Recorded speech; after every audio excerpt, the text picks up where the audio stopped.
So many companies and employees the world over are currently grappling with the question, who pays for the coffee, tea and toilet paper that you use during office hours? It's a conundrum, according to many people, faced by employees in the new remote working era, as there's still no end in sight, of course, to the coronavirus pandemic. Countries such as Spain, Germany and Britain are already adjusting to the new reality of working from home, with Spain taking it a step further by obliging employers to actually pay for home office maintenance and equipment. Germany is debating a bill enshrining remote workers' rights, and the Dutch are also calculating the cost of working from home. So what is the reality here in South Africa, and what is the feasible way forward for employees and employers? Well, to unpack this, let's bring in Andy Golding. She specializes in employee experiences, so to speak. Andy, thanks for your time. Welcome to the AM Report. I've already got a coffee in front of me. I'm wondering whether I should prepare my invoice for my employer. But perhaps as a start, let's understand where this conversation came from and, I guess how seriously South African employees should be taking it.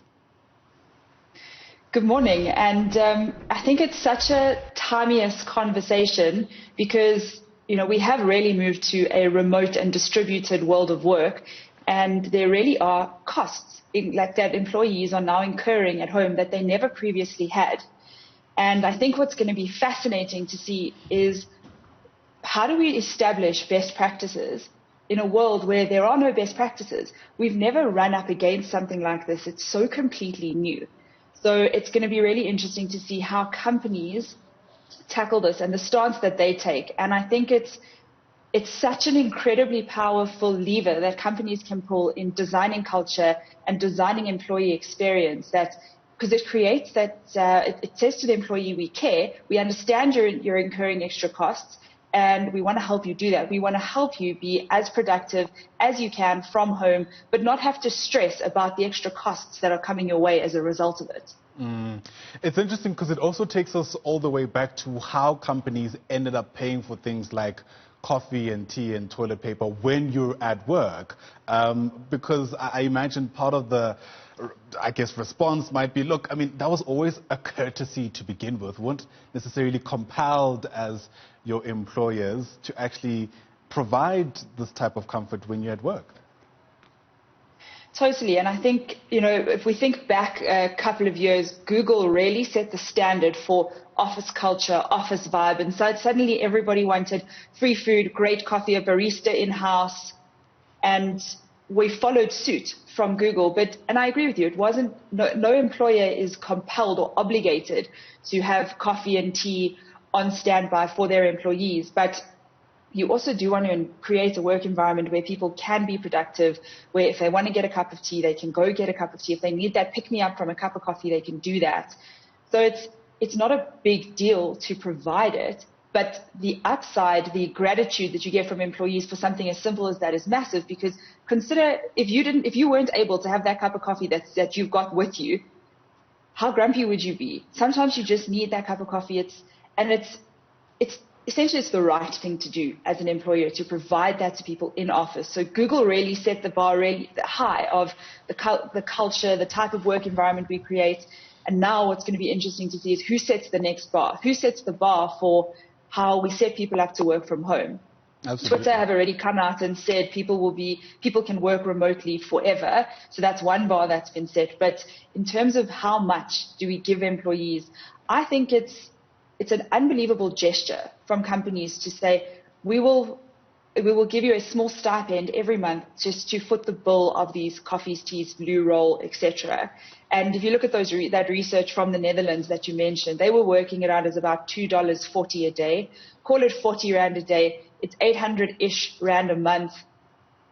It's not a huge amount to be adding to just make it that much easier, that much more comfortable, and create that much better of an experience for employees when they're working from home. Yeah, Andy, we have to get to work on some good days as early as 4 a.m. And my heart always goes out to some of my colleagues who have to deal with me before I have my first cup of coffee, because it really does make a huge difference. But you speak about setting the bar. My understanding is that some companies in South Africa are already issuing coffee vouchers. Is that true? And if so, is that, a step in the right direction? Absolutely. So something we're seeing, and I predict that we're going to see more and more of, is what I call a FaceTime budget and a Stoke budget. So FaceTime budget, you guys were just saying, a lot of companies have given up their leases. They've gone remote. They've gone completely remote. But we still need that face-to-face human interaction, because even in a world gone digital crazy, we're still human beings. We still crave, create, and respond to human experiences.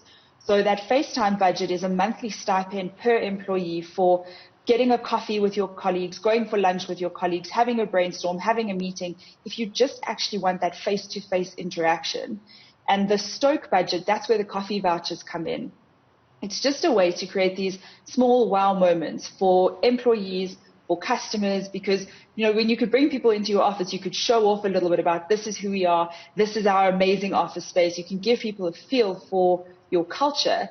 But if you're never going to meet them face to face, how do you create that moment? So that Stoke budget, send your employees a coffee voucher, send them a induction pack, a welcome pack, a goodie bag to say thanks so much for all your hard work, and here's something to get you through the next couple of months of really hard graft.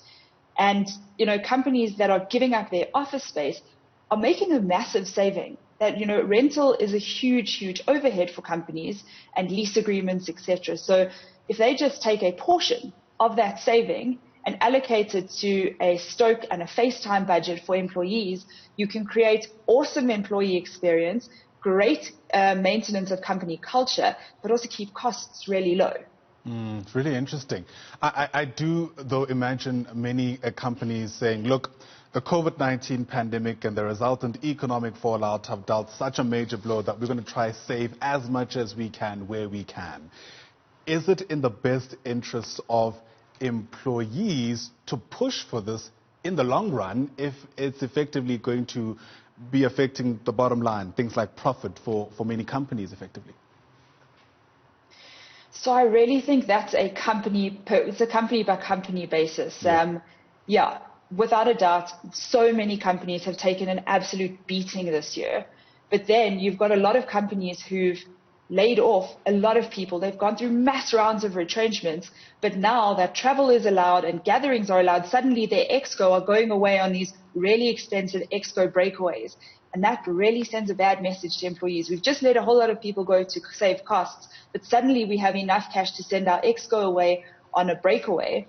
And I think what companies need to be careful of is, what is the message you're sending to your employees? Because, if you've taken a beating, that's totally understandable.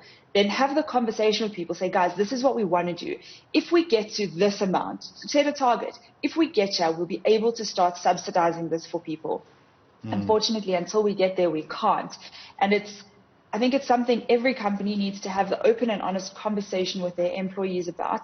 Let's be real. Let's be human. We've all taken our own version of beating this year. Let's just have those conversations and work it out. What's going to suit your environment best? What's going to suit your culture best? And what's going to best serve your business and your employees? And I guess as they do that, many people will be looking for examples for, I guess, other entities that have been brave enough to chart this route. Do we know of people, even if it's outside the country, that are really getting this right and could give us some great ideas about how we could move forward?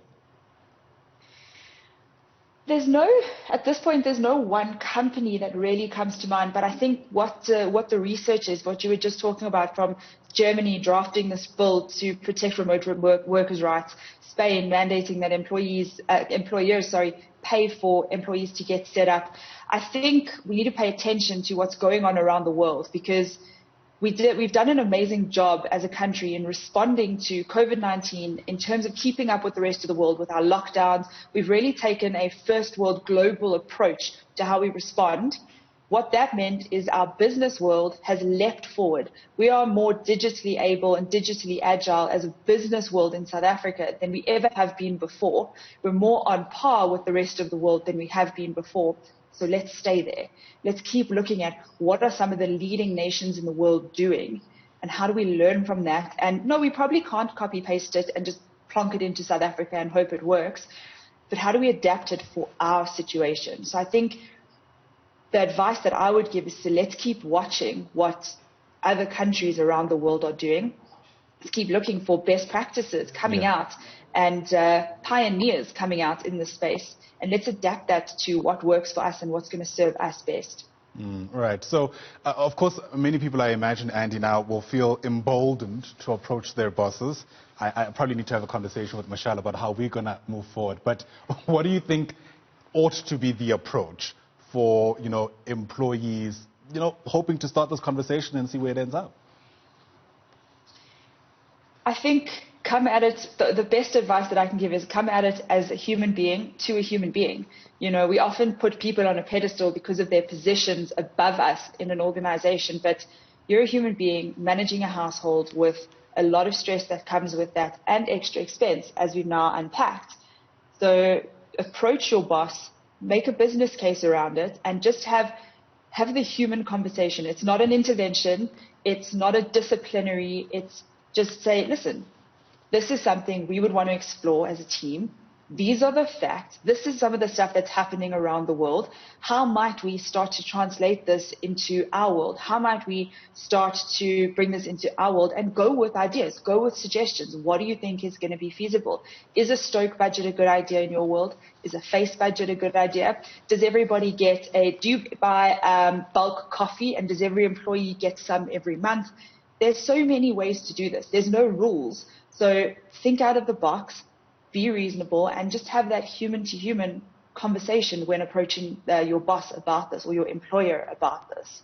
Yeah, fascinating discussions and insights. Andy, let me thank you very much for your time. Really appreciate your coming onto the AM Report this morning. Andy Golding is a specialist in employee experiences. She's also co-founder, of Still Human. Really interesting discussions. Let us know whether or not you'll be taking this up with your employer. And of course, importantly, let us know how it all turns out.